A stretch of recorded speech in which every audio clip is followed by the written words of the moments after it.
Hello everyone, Steel Pinnings back again, and today I'm going to expand into my November locks number 2.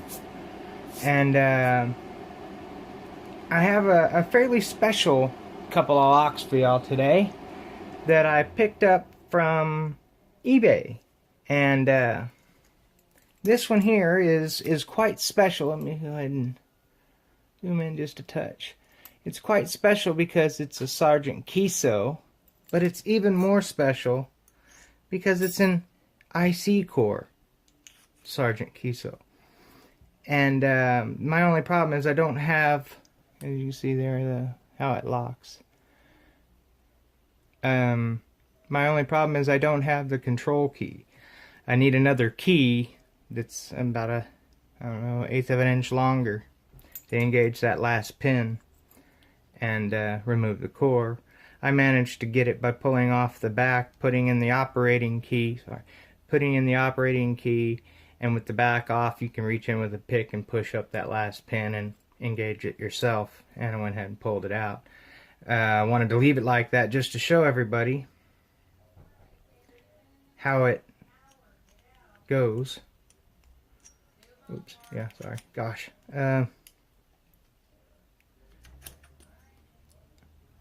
I have since done that now. So, there we go.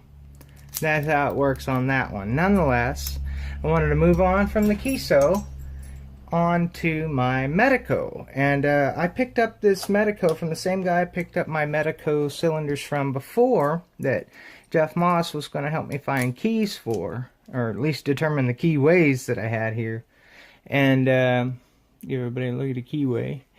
Nonetheless, the lock that I got was this Medico padlock, and it was all disassembled. I managed to get it all put back together, and it's zero-bitted as well, but the key that came with it looked to be the same keyway. And I was like, well, let's see if it'll actually, and it does.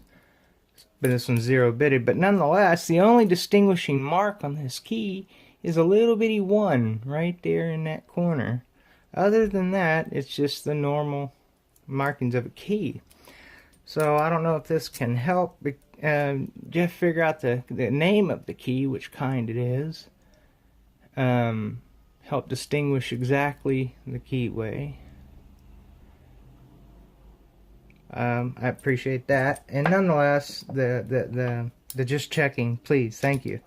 And this one's zero-bitted as well, so it works, and it is a removable core. There's a little pin down in there that you can get out and pull the core out.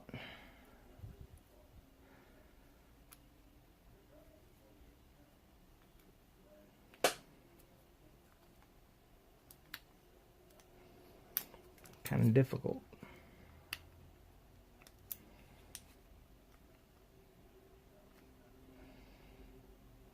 Kind of hard to find the sweet spot because I don't have the proper tool. And you would think just the split head screwdriver, man. And I tried that, and the round part of it doesn't allow it to push it down far enough. Well, nonetheless, I'll get it out another time. Anyhow, it's a very old Medico. It's kind of beat up. It's got a nice patina to it. I think it'll look awesome in my display cabinet, and that's the main reason I got it. And I just lucked out that, you know, it has the same kind of key that I need for the other Medicos. And I'd love to be able to get extra keys like this for them, so that I could either cut them to fit, or maybe get my local locksmith to cut them, because I don't think I can manage cutting them proper. I could pin them up but not cut a key, I don't think. It's too precise. But I can definitely make them more usable for people, as I wanted to send them out, not as challenge locks, but bonus locks, if you will. Because it was a bonus for me. I want to share the love. Nonetheless, I did stop by my local locksmith, and I got a few chunker locks, if you will, a little, master lock number 3, which everybody has 20 of. But this one here is a master lock called a 1-up. And if you look at that core, it looks totally milled out. It's inset milled a good 1/8 of an inch almost. And it just threw me off, and I'm like, why did it do that? Is it to allow the key to go in further? And that's the only thing I can come up with. I don't know if this Brinks key will actually work. Yeah, it fits. Yeah, I guess it's to go in even further. Inset the key normally would stop right there. This one would allow it to go in that much further. And I'm thinking that's it's for a reason. I don't know what reason. If anybody else knows if it was milled like that for a reason or not. And I've never heard of a Master Lock 1-up. So please, if anybody knows, enlighten me. That would help me a lot. One other thing that he had, they threw my way, was this little disc lock, and it's a U-Haul lock. And I haven't had the privilege of even messing around with a U-Haul lock. But when I picked it, it was a decent little pick. It really threw me because it's got a fairly paracentric keyway to begin with. I don't have anything key for it. I mean, it's a Yale-styled keyway. So that in itself is a really big plus, And when I got to picking it, it had spools in it. And that blew me away. And I was like, wow, this little... I didn't realize that they were going to throw all that in a U-Haul lock. And it was really surprising to me. But it was pleasantly surprising. And I wanted everybody to know that it did have that in it. And... let's see what else I've got. Oh, yes, I do also have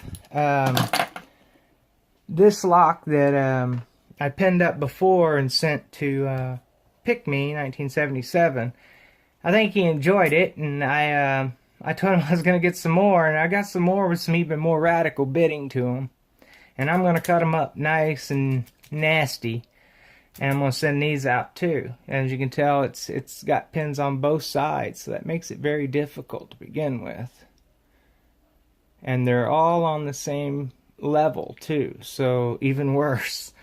But not only that, I also have a Hess lock or cross lock, and I did it as well.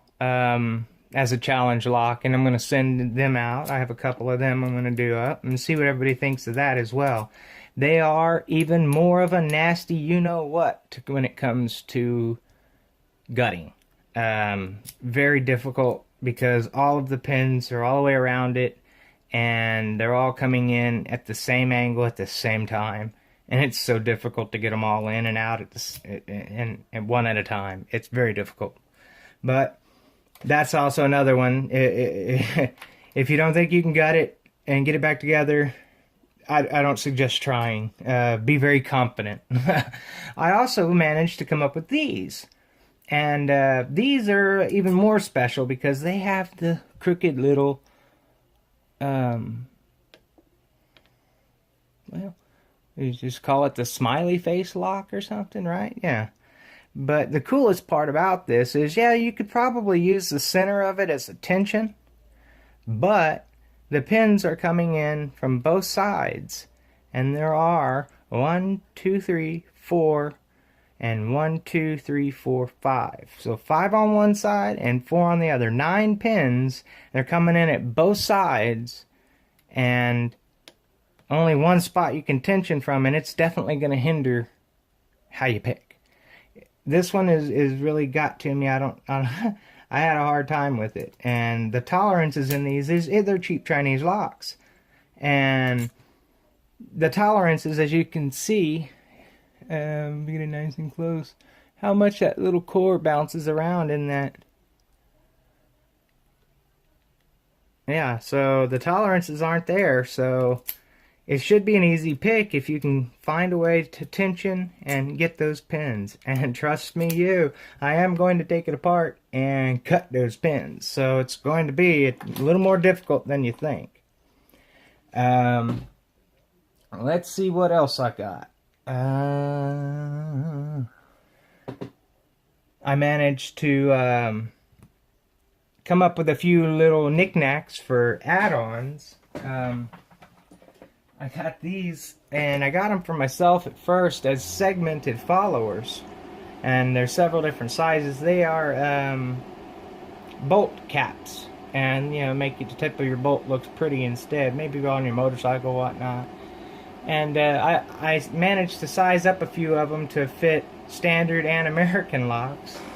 And I'm going to send a few of those out for everybody as well. If they can use them, great. If they can find another purpose for them, repurpose them, great. I repurposed one as this. And I was going to send it to somebody special. It's got a Z engraved in it, along with tribal etchings. It's a very nice little letter opener. And it's got the zombie skull on it. So I kind of give it away there, didn't I? Nonetheless, little things that I've been up to this month so far, and I just wanted to share. So we'll sign off there with please stay safe and always stay legit. If you like this video, please hit that like button. If you're new to the channel, please hit that subscribe button. And until next time, peace.